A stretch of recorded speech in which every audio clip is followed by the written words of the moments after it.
Hey guys, welcome to Tomes. Got another one for you today. We are back in kind of the remodeled office, and so I decided I was going to change up behind me. And I have a lot of works here from some really great authors. And so you got some up here from Iconic Comics, Terror in the Trenches, which is Rise Again Comics, and just some really good things that have been put out in the indie comics scene. Now, I know that a lot of these artists and writers are not going to get along with each other, so I'm not going to tag all of them in the same video. That way they don't have to share the person they dislike's name.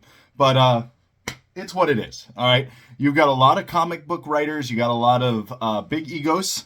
It's just what happens.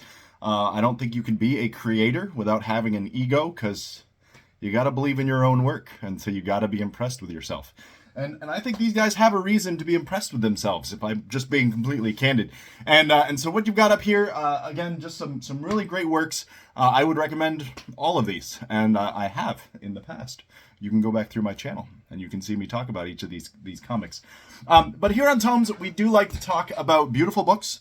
None of these are ugly. All of these are beautiful books, except for this one, because it doesn't fit with the shot. I'm just kidding.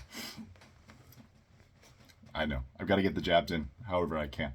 And guys, so if you like independent comics, if you like action, if you like more of the spiritual side of things, whatever. It got a little bit of something for everyone. And so I would recommend pretty much everything on my shelf here. Some of the major ones, I really do like Terror in the Trenches. Terror in the Trenches by von Klaus. And he goes by Vonster on Twitter. I've accidentally tagged some completely random other person by accident, thinking I was tagging him. You then got Jack Irons, the Steel Cowboy. And this is a great series, kind of your dystopian, just kind of a fun action romp. There's 4 of them in the series, and then a little bit of an extended universe there as well. Kyrie is just a great series. It's beautiful. That's the main reason I really like it. Matt is a great guy. He's been super nice to me. Sent me some really cool stuff, and so you've got Kyrie represented there.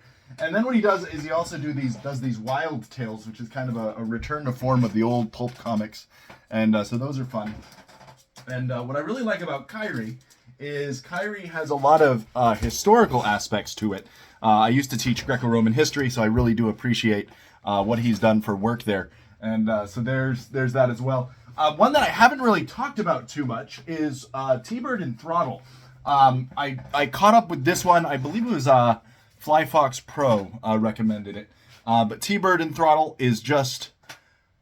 I was telling Howard, he's the author of it, Josh Howard, and I really like the way he put this one together. It's kind of a present day / flashback, and it keeps going back and forth between the two, and it builds to some really cool revelations. And as a guy who, in all of my books, I love to have like that turning point, that twist. I love a good twist. And so some of the things you didn't see coming, some of the things you could kind of like, I think this is what's going to happen, but you weren't sure.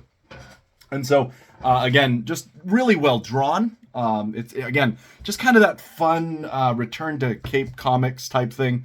And so that's just a great series if you have not read it. He's starting to build out a little bit more, and so he's got T-Bird and Throttle and the Ape Men. I haven't read his Dead at 17, but he has a whole series called Dead at 17.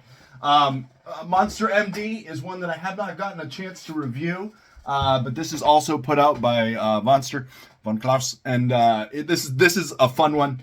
This one brings back a lot of the creatures and monster and body horror.